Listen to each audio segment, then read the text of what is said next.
Aller politischen Differenzen zum Trotz hätte ich mir niemals vorstellen können, dass eine christlich-demokratische Partei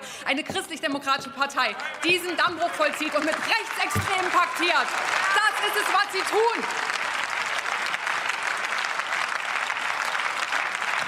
Und ich sage Ihnen, Sie haben die Mehrheit mit der AfD nicht in Kauf genommen. Das sind keine Zufallsmehrheiten. Sie haben diese Mehrheiten gesucht. Gemeinsam mit der FDP haben Sie diese Mehrheiten gezielt gesucht. Und das ist das verdammte Problem. Und Sie verstehen es bis jetzt noch nicht.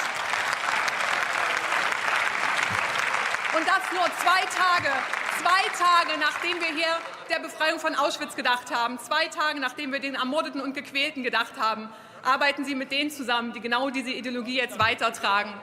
Und wir werden dafür sorgen, dass das jetzt hier ein Ende hat. Und ich sage auch an die Adresse von SPD und Grünen, schließt eine Koalition mit dieser Union aus. Das kann euch nur schaden. Aber ich sage auch den Menschen da draußen, gebt nicht auf, sondern wehrt euch, leistet Widerstand gegen den Faschismus in dem Land. Auf die Barrikaden!